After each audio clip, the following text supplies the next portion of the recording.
Cambiando un poquito la temática del programa, vamos a destinar estos últimos minutos de esta emisión para hablar con un profesional ya conocido por ustedes. Vamos a ponernos en contacto con el contador Ricardo Alberto García Franco.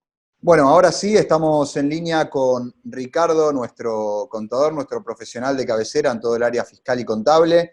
Ricardo, te damos la bienvenida, gracias por estar una vez más con nosotros.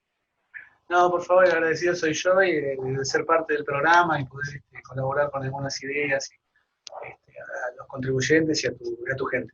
De hecho, ya déjame decirte, ya lo sabés, sos el profesional que siempre actualiza nuestra comunidad en todo el ámbito al cual te desarrollás, y para nosotros es un placer poder tenerte al aire porque sos un profesional realmente considerado de excelencia.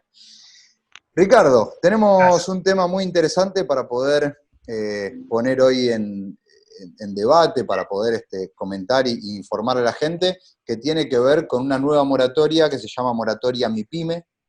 Contame en qué consiste, cuáles son las bondades, los beneficios o los perjuicios, ¿no? Que a veces no se ven. Está bien, no. Bueno, la moratoria de MIPYME está establecida por una resolución general, como todos, lo establece la FIP. La resolución es la 4784 de 2020 y engloba a esta moratoria que bien decís vos, se llama MIPYME.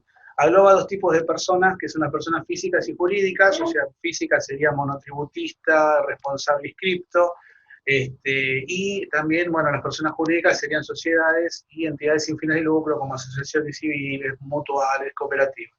Bien. Todo este universo está dentro englobado dentro de la moratoria. Con respecto a las deudas que se pueden solventar con esta moratoria, son deudas que tengan que ver con deudas impositivas, o las deudas ¿cómo se llama?, de seguridad social, que son los empleadores que pagan sus cargas sociales, y deudas de autónomos, jubilatorias personales.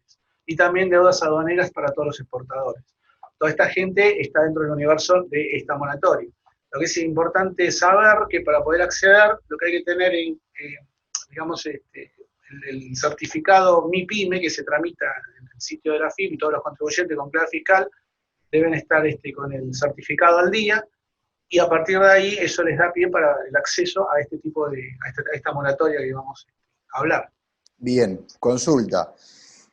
Viste que en la Argentina siempre uno suele escuchar a veces medidas que suenan muy coherentes y a veces muy hasta tentadoras y beneficiosas para el entorno al cual abarcan, pero a su vez estamos hablando de un requisito o un pequeño filtro que se llama este certificado MIPYME que vos decís.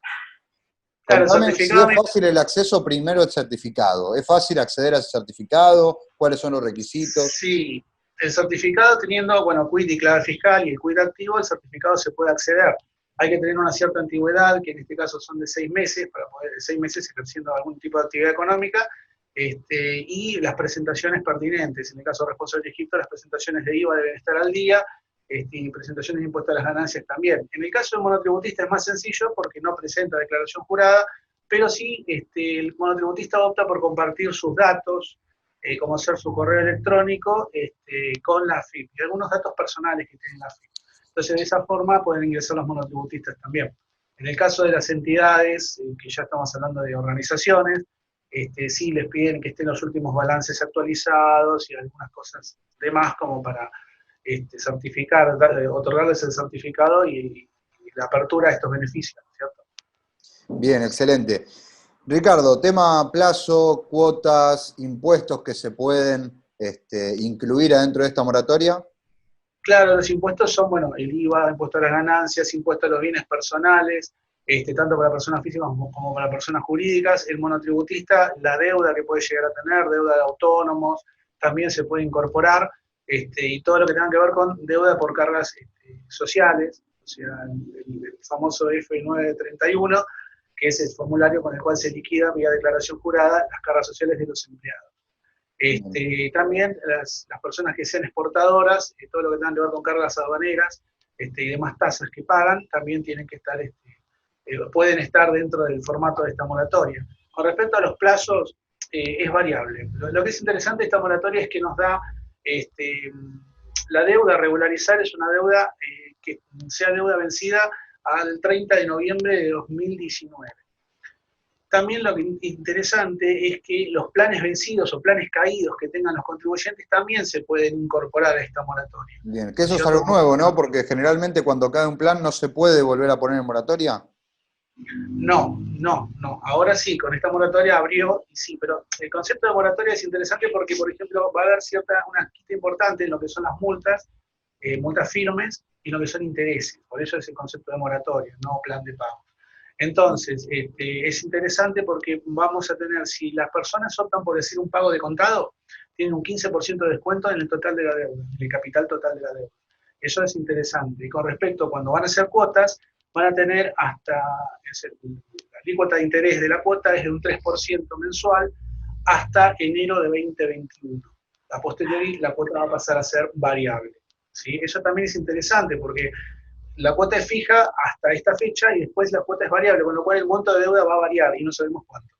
Bueno, danos ahora tu percepción de esto, porque vos sabés cómo está la economía en nuestro país, sabés cuál es la situación de las empresas, justamente por desarrollarte en todo el área contable y fiscal. Esta tasa fija hasta cierto mes y después variable, ¿qué significa? ¿Es un beneficio o es un perjuicio? ¿Vos optarías por esta moratoria o la dejarías pasar? Depende del tipo de deuda. O sea, si el contribuyente tiene una deuda muy, digamos, abultada y varios tipos de deuda que quiere incluir, yo no sé si lo haría. Sí para deudas cortas y deudas de monotributistas. Por ahí sí puede ser deudas cortas en un plan de pagos de 20 cuotas como mucho. Bueno, capaz que ahí se podría ver, pero ya extenderlo mucho por ahí, qué sé yo. No es como Habría esa que moratoria que verlo. había salido poco tiempo atrás, que era una moratoria a 120 meses, con una tasa de interés muy bajo. No, no, esta fue una continuidad un poco más acotada y la nueva moratoria que va a venir, que está en el Congreso tratándose, es lo que se llama la moratoria universal, donde se van a poder incluir todo tipo de impuestos y ahí sí se van a dar un máximo de 120 cuotas, entre 60 y 120 cuotas a pagar para todo tipo de contribuyente, para todo tipo de deuda. Lo que sí me olvidaba de decirte también para las empresas, esto es interesante, con esta moratoria, es la posibilidad que si tienen saldos a favor acumulados, lo pueden apropiar y descontar deuda. Eso es interesante dentro de esa Bien, moratoria. bien, De bien. esta, perdón, de que estamos Todo hablando. el saldo a favor siempre que está en este tipo de entes, como es el caso de la FIP, ¿no? Uno suele escuchar en la calle, en el mercado, que la gente dice, no, tenés plata ahí, ya está, quedó ahí.